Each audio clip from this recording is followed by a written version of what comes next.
Professor Kelvac adjusted his 6 eyes as he surveyed the lecture hall filled with eager young aliens from across the galaxy. His tentacles twitched with barely contained amusement as he prepared to deliver what he considered his most entertaining lecture of the semester. Welcome, cadets, to Xenobiology 301, Understanding Lesser Species. His voice carried that particular smugness that only comes from decades of academic superiority. Today, we discuss the most overrated species in the known universe, humans. A ripple of excited chittering filled the hall. Everyone loved Human Bashing Day. It was like a galactic sport at this point. Now then, Kelvac continued, his voice dripping with theatrical disdain, let me paint you a picture of these so-called intelligent beings. They are weak, fragile creatures who die if they don't consume water for merely 3 days. 3 days! My pet slime worm can survive longer than that without sustenance.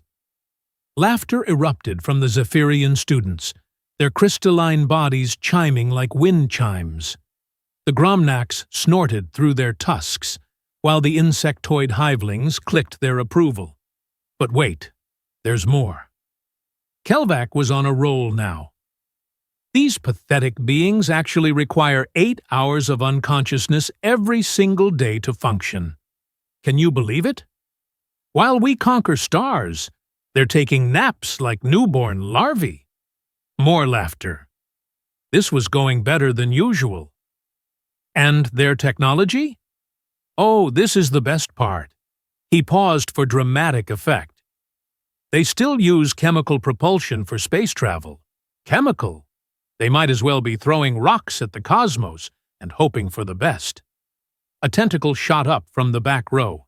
It belonged to Yixara, a Tentaclan exchange student whose species was known for their analytical minds. Just one thing before we begin.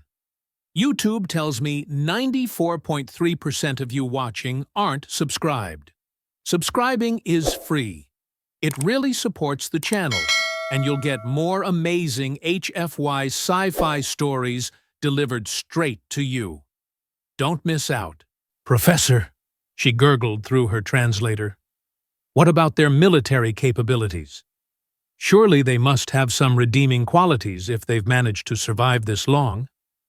Kelvac's eyes rolled in different directions, each expressing varying degrees of dismissal. Military capabilities? Oh, my dear student, that's the most amusing part of all. Humans are so predictable, so emotional. They telegraph their moves through something they call body language. They sweat when nervous, their voices crack under pressure, and they actually shake when frightened. It's like they're wearing their weaknesses on the outside. A new voice cut through the professor's smugness like a plasma blade through butter. It came from the corner of the hall, where a figure had been sitting quietly throughout the entire lecture. Excuse me, Professor Kelvac. Every head, tentacle, and sensory organ in the room turned toward the source. What they saw made several students gasp audibly. Sitting in the back corner, wearing a standard cadet uniform that somehow looked completely different on him, was a human.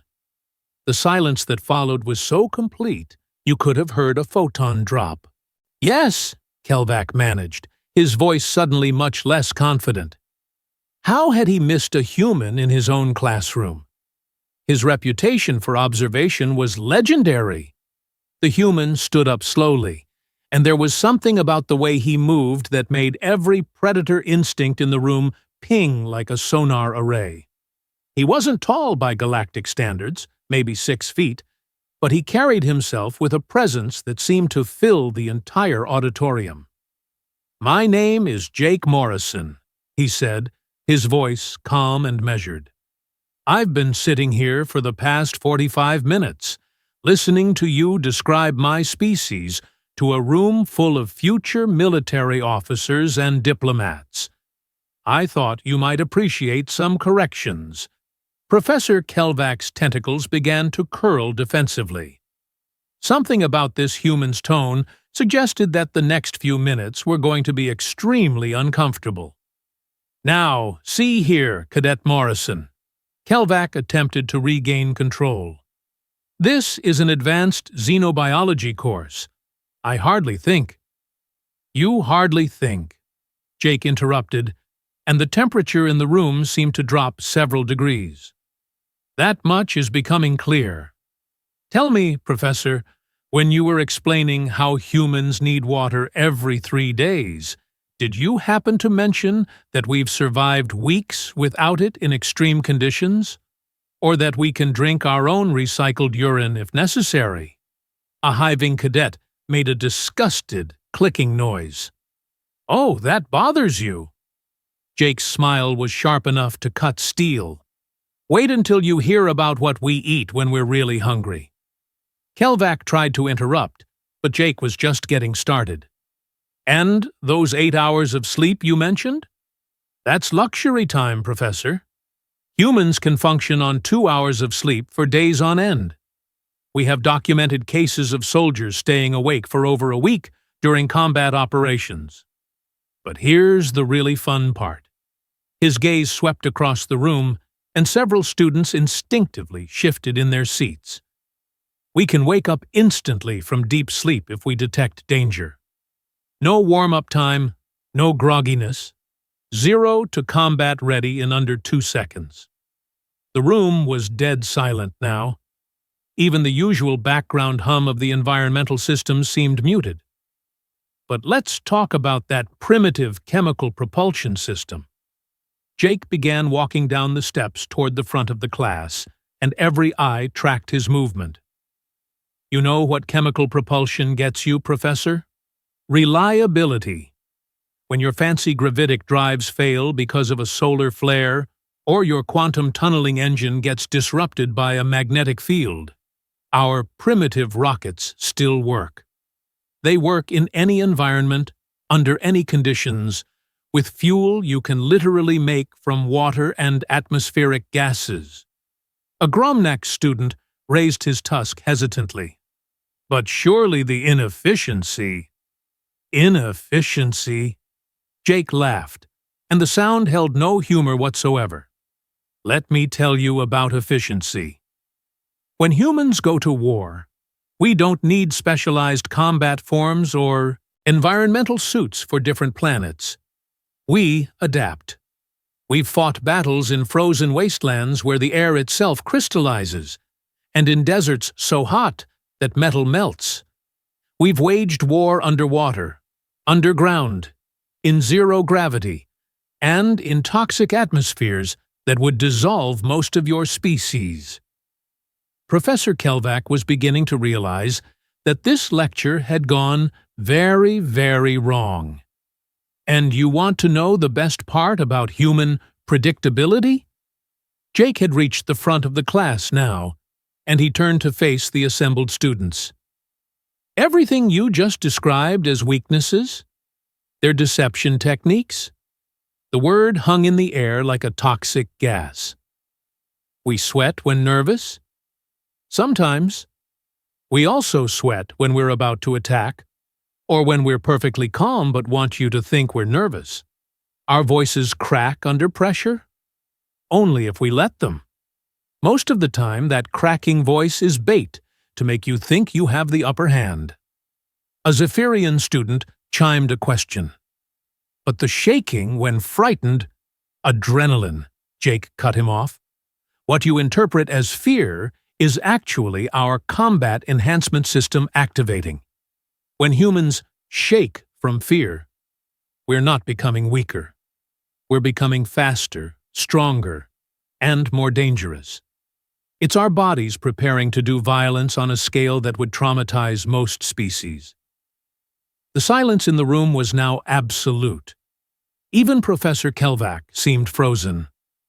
"See, here's the thing about humans that your textbooks don't mention," Jake continued, his voice never rising above conversational level, which somehow made it more terrifying. "We're persistence predators. Do you know what that means?" No one answered. "It means we don't need to be faster than our prey. We don't need to be stronger. We just need to be more stubborn. We can track something across an entire continent, following it for days or weeks or months until it collapses from exhaustion. Then we kill it and eat it. A hiving student's mandibles clicked nervously. But that's horrifying. Oh, that's not the horrifying part, Jake said pleasantly. The horrifying part is what we do to things that aren't prey. Things that are threats. He paused, letting that sink in. You see, Professor Kelvac forgot to mention something important about humans in his little lecture. We're the only species that practices total war. Do you know what that means? Silence. It means when we decide something needs to die, we don't just kill the soldiers. We don't just destroy the military installations, we eliminate the entire support structure. The factories, the supply lines, the civilian infrastructure, the economic systems that fund the war machine. We burn it all down and salt the earth so nothing can grow back. Professor Kelvac finally found his voice. Now, Cadet Morrison, surely you're exaggerating. Am I? Jake turned those unsettling human eyes on him. Professor, how many species in galactic history have committed genocide? Well, several have engaged in limited... I didn't ask about limited ethnic cleansing or territorial disputes. I asked about genocide, complete, systematic extermination of entire populations. Kelvac's tentacles writhed uncomfortably. Perhaps 3 or 4 species have... Humans have done it dozens of times. To other humans. We've wiped out entire civilizations of our own species over resources, ideology, or sometimes just because we didn't like the way they looked. The horror in the room was now palpable. But here's the really interesting part, Jake continued, seemingly oblivious to the terror he was generating. We felt bad about it afterward. Humans are the only species that commits atrocities, and then spends centuries analyzing what went wrong and trying to make sure it never happens again. We're horrified by our own capacity for violence, which is why we work so hard to control it. A Tentaclan student gurgled a question. Then why are you telling us this? Jake's smile was genuine this time, but that somehow made it worse. Because, my tentacled friend, you need to understand something important about humans before you graduate and potentially encounter us in diplomatic or military situations. We didn't climb to the top of our food chain by being nice. We got there by being the scariest thing on our planet. And when we left our planet and found out there were scarier things in the universe. He let the sentence hang. We adapted. We learned. We became scarier. Professor Kelvac was clearly regretting his career choices at this point. Surely, Cadet Morrison, you're not suggesting that humans pose a threat to... Professor, Jake interrupted, his tone now carrying a note of something that made every survival instinct in the room scream warnings. Let me ask you a question. If humans are so weak, so primitive, so predictable, why does every major galactic power maintain detailed files on human military capabilities? Why do trade negotiations always include human-friendly clauses? Why does the Galactic Council have a permanent human advisory position? No one answered because they all knew the answer, and it was becoming more uncomfortable by the second. It's because somewhere along the way, someone figured out that humans are what happens when evolution decides that a species needs to survive by being too dangerous to kill. The lecture hall was so quiet, you could have heard a molecule vibrate.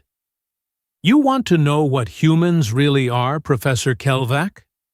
We're the species that looked at the concept of overkill and decided it wasn't enough. We're the ones who saw mutually assured destruction and thought it sounded like a reasonable foreign policy. We're the species that invented the concept of acceptable losses and then redefined it upward every generation. Jake began walking back toward his seat, but his voice carried clearly across the silent hall. So, by all means, keep teaching your students that humans are weak, primitive, and predictable. Keep telling them we're emotional and fragile and easy to defeat. Because someday, one of your graduates is going to encounter a human in a situation where it matters, and they're going to remember your little lecture. He paused at his seat and turned back one final time. They're going to remember that humans telegraph our moves through body language, that we sweat when nervous, that our voices crack under pressure. They're going to think they have us figured out. The smile that spread across Jake Morrison's face would have given nightmares to a demon. And that's when they'll learn the most important lesson you forgot to teach them today, Professor. The most dangerous human isn't the one who's showing signs of stress. His voice dropped to barely above a whisper, but in the absolute silence of the hall, every word carried with crystal clarity. It's the one who isn't. With that, Jake Morrison sat back down, opened his datapad, and began taking notes as if nothing had happened. Professor Kelvac stared at him for a long moment, his 6 eyes blinking in different sequences as he processed what had just occurred.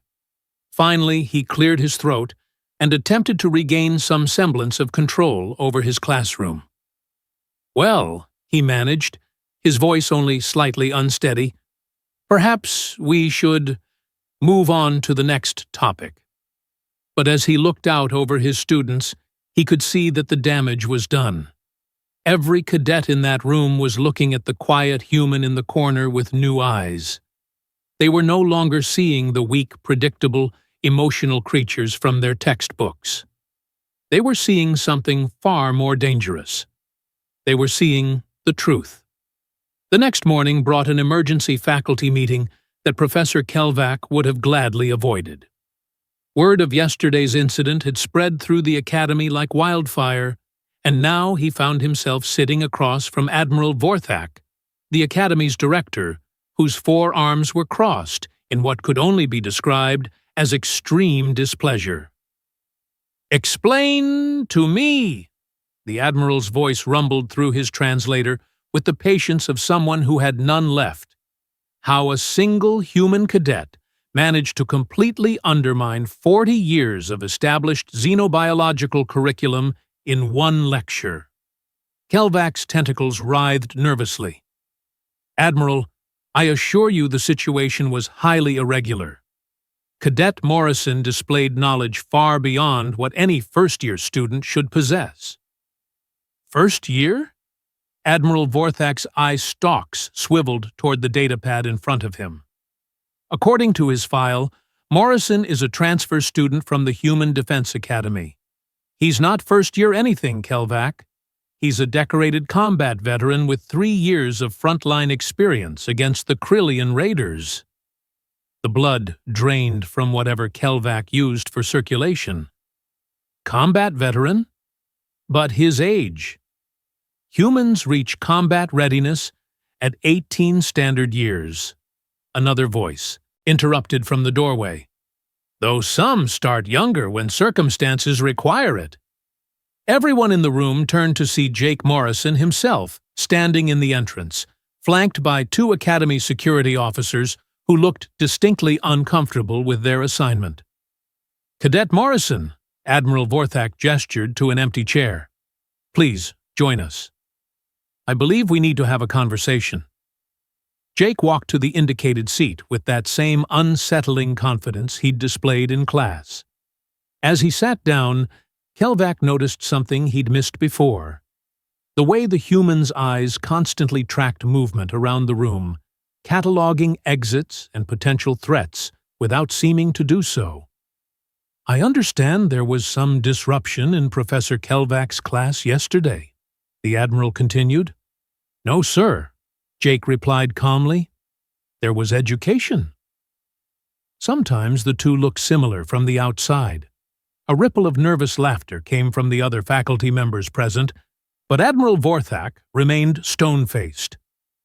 Cadet Morrison, while your corrections may have been factually accurate, they've caused significant concern among the student body. Several parents have contacted the Academy demanding to know why their children are now afraid to sleep. Jake's expression didn't change. With respect, Admiral, if learning the truth about humans keeps them awake at night, imagine how they'll react when they encounter us in real-world situations without that knowledge. Dr. Zilthara, the Academy's chief psychologist, leaned forward. Her insectoid features clicked with curiosity. You speak as if conflict with humans is inevitable. Isn't it? Jake's question hung in the air like a challenge. Look around this room, Doctor. How many species are represented in this Academy's leadership? 12? 15? And how many of those species have never had a territorial dispute, a resource conflict, or a diplomatic breakdown with any other species? Silence. That's what I thought, Jake continued. Conflict isn't a human trait, Doctor. It's a universal constant. The difference is, most species prepare for conflict by building better weapons or stronger defenses.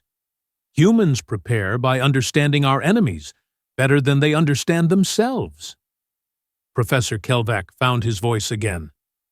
But surely you're not suggesting that humans view all other species as enemies? Jake turned those unsettling human eyes on him. Professor, let me tell you about something we call the friend test. When humans meet a new species, we don't ask ourselves if they're friendly or hostile. We ask ourselves two questions. First, if this species decided to eliminate humans tomorrow, could they succeed? Second, if we decided to eliminate them, could they stop us? The room temperature seemed to drop several degrees. Every species gets sorted into one of 4 categories, Jake continued with the casual tone of someone discussing the weather. Harmless allies who couldn't threaten us if they tried. Useful allies who could help us but can't hurt us. Dangerous allies who could hurt us but choose not to. And enemies. Dr. Zilthara's mandibles clicked nervously. And which category do you put the species in this room? Jake's smile was polite and absolutely terrifying. That would be telling, Doctor. Admiral Vorthak's patience finally ran out. Enough games, Morrison. What exactly do you want? I want Professor Kelvak's curriculum updated, Jake said simply. Your students are being prepared for careers in diplomacy, military service, and interspecies relations. Right now, they're being taught that humans are weak, predictable, and primitive. Someday, that false information is going to get them killed. You're being rather dramatic, Kelvak began. Am I? Jake interrupted. Professor, 3 months ago, a Zephyrian trade delegation tried to pressure human negotiators using standard intimidation tactics. They surrounded our representatives, used their superior height and crystalline armor to project dominance, and made subtle threats about trade restrictions. That's standard negotiation protocol, Admiral Vorthak noted. For most species, yes, Jake agreed. But humans don't respond to intimidation the way other species do.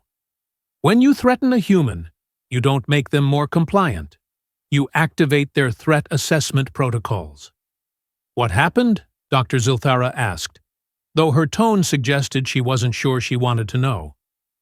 The human negotiator thanked them for their time, politely excused himself, and left, Jake said. Within 6 hours, 3 human destroyers had taken position around the Zephyrian homeworld. Not threatening, mind you, just present. The faculty members exchanged glances. The trade negotiations resumed the next day, Jake continued. But this time, the Zephyrians were much more cooperative. They'd learned something important about humans that day. Which was, Admiral Vorthak asked, when you threaten one human, you're not just threatening one individual. You're threatening the entire species. And we take that very personally. Professor Kelvac's tentacles had gone completely still. But that's a massive overreaction to a minor diplomatic incident. Is it? Jake's tone remained conversational, but something in his posture had shifted. Professor, let me ask you something. If someone threatened to harm your offspring, how would you react? I would defend them, naturally. Would you stop at just defending them? Or would you make sure the threat could never be repeated? Kelvac didn't answer. Humans don't have offspring, Jake continued. We have children. And every human child is everyone's child. Every human adult is someone's child. When you threaten one of us, you're threatening someone's baby, someone's parent, someone's sibling, someone's friend. And we will burn down the entire universe before we let that slide. The silence in the room was deafening. Dr. Zilthara broke it with a question that she immediately regretted asking. How many species has humanity actually eliminated? Jake considered this for a moment. Define eliminated. Made extinct. Wiped out completely. None, Jake said, and several faculty members visibly relaxed.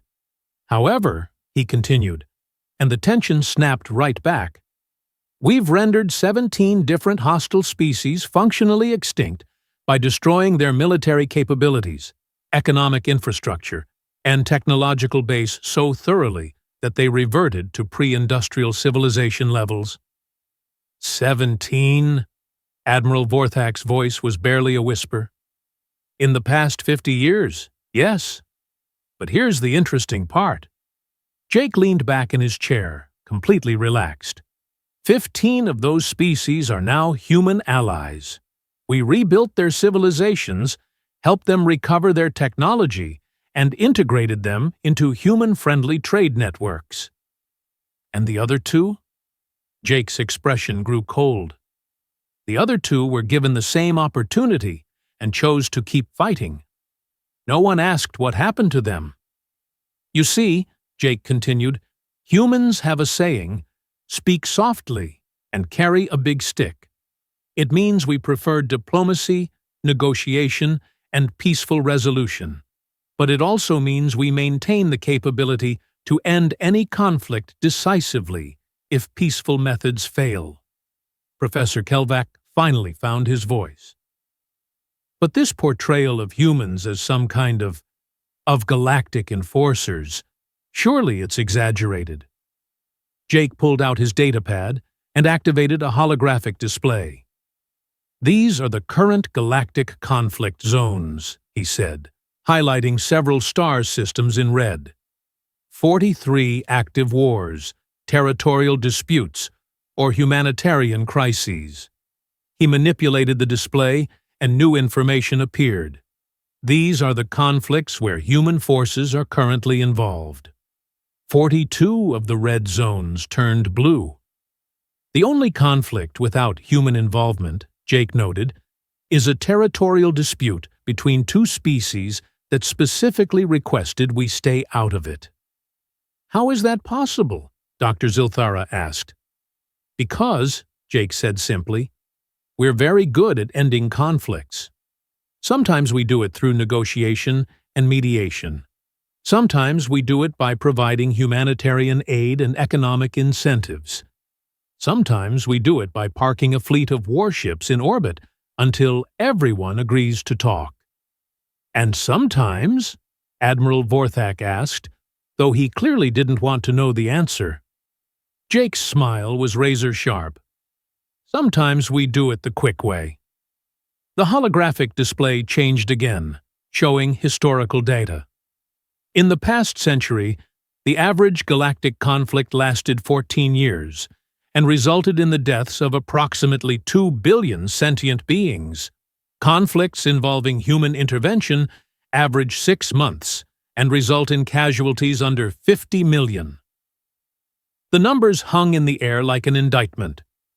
"We're not the galaxy's peacekeepers by choice, Admiral," Jake continued. "We're the galaxy's peacekeepers by necessity. Because when we don't get involved, billions die. When we do get involved, millions die instead. It's simple mathematics." "But the cost," Professor Kelvac began. "The cost is that everyone in the galaxy thinks humans are monsters," Jake finished. "We're the species that shows up when everything has gone wrong and makes the hard choices that no one else wants to make. We're the ones who decide which cities get evacuated and which ones get destroyed. We're the ones who choose which governments survive and which ones disappear overnight." He stood up, and every person in the room tensed. "And we do it so that species like yours can sit in comfortable classrooms and teach your children that we're weak, primitive, and predictable. Because as long as you believe that, as long as you think you understand us, you'll never be afraid enough of us to do something stupid." Jake walked toward the door, then paused. "But your students deserve better than comfortable lies, Professor Kelvac. They deserve to know what they're really dealing with when they encounter humans in the real world. They deserve to know that we're not the galaxy's heroes or its villains." His final words carried the weight of absolute certainty. "We're the galaxy's immune system, and we've been doing this job for a very long time."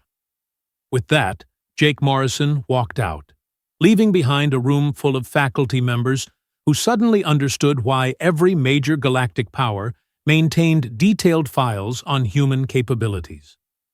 3 weeks later, Professor Kelvac stood before a new class of cadets. His lesson plan had been completely rewritten, and his approach to teaching xenobiology had changed fundamentally. "Today," he announced to the assembled students, "we begin our study of human civilization. I want you to understand from the beginning that everything you think you know about humans is probably wrong. They are not weak. They are not primitive. They are not predictable." A young Gromnak student raised his tusk. "Then what are they, Professor?" Kelvac's tentacles curled thoughtfully as he considered the question. He thought about Jake Morrison's words, about the statistics and the cold mathematics of galactic conflict resolution, about the species that had learned to mistake humanity's restraint for weakness.